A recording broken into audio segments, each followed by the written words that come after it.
Sorry, didn't see you there. Hey guys, it's me, Noelle, and I'm back again with another art video. You're probably thinking, a blow dryer? What does a blow dryer have to do with art? You know, that's a really valid question. Like, why would a blow dryer be in an art video? What does a blow dryer? Can you please?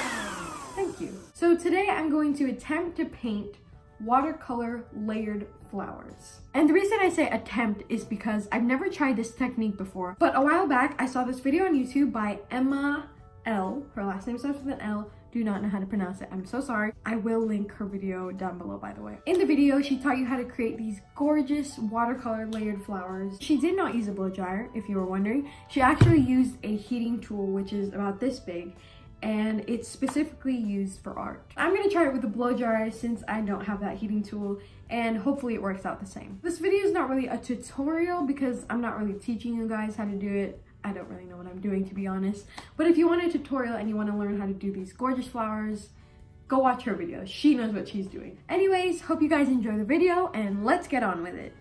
The materials you will need are watercolor paint, watercolor paper, paintbrushes, water, and a blow dryer or a heating tool.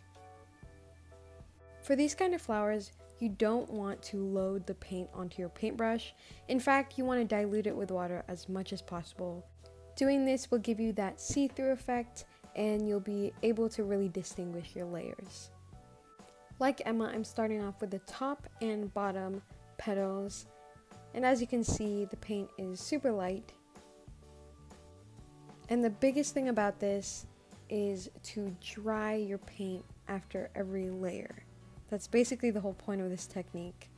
If you don't do this, the paints will bleed together and you won't get that effect at all. If you're using a blow dryer like me, I recommend putting it to the cool and low settings just so you don't burn your paper or anything weird like that. And again, make sure it's completely dry before moving on. The next two petals, I'm layering just the edge of it on top of the other petals. And what I kind of did was I gradually made the paint more opaque, so it got darker as I added more petals.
You could also use the same layering effect for the stem and leaves, and it looks really cool.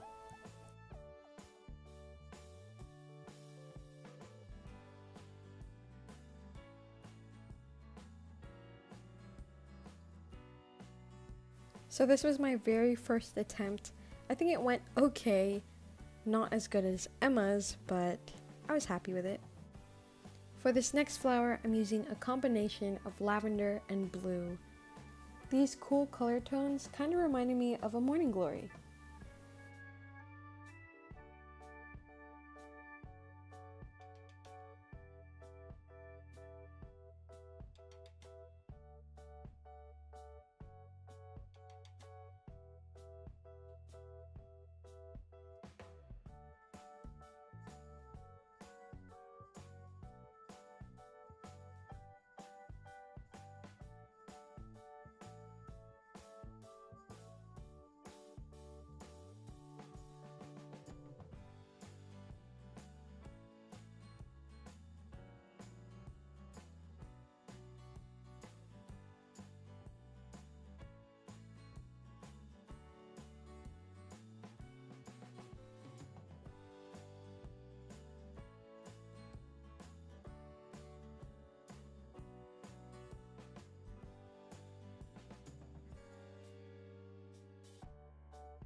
This next flower was definitely my favorite one that I made. I realized the first two flowers that I made, the petals were perfectly rounded, and you don't necessarily find that in nature, so I made this one a bit more realistic with jagged edges, and I kind of shaded it, which you'll see at the end. I also love the color combination I used for this one. I used tones of pink, purple, and a bit of blue, which reminded me of a unicorn or a galaxy of some sort.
So right here I'm using this plum color that I made using dark blue and red to kind of outline some edges of certain petals, not all of them. And then I'm using water to blend it in with the petal, and it kind of creates a shading effect and makes it look pretty realistic.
For this last one, also inspired by Emma's video, I'm taking these orange tones and painting this side view of a flower, using the same technique of layering.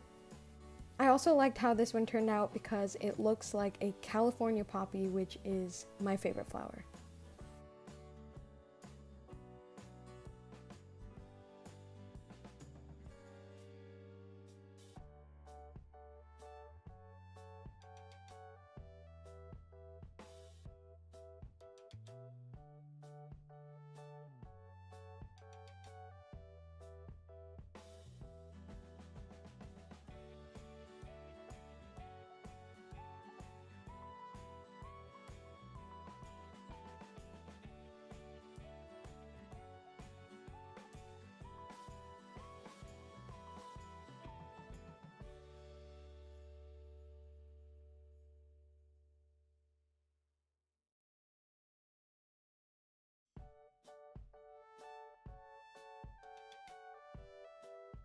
That's it for this video. I hope you guys enjoyed and I hope you learned something new. Remember to check out the video down below, Emma's video. It's the original, it's perfect, it's beautiful.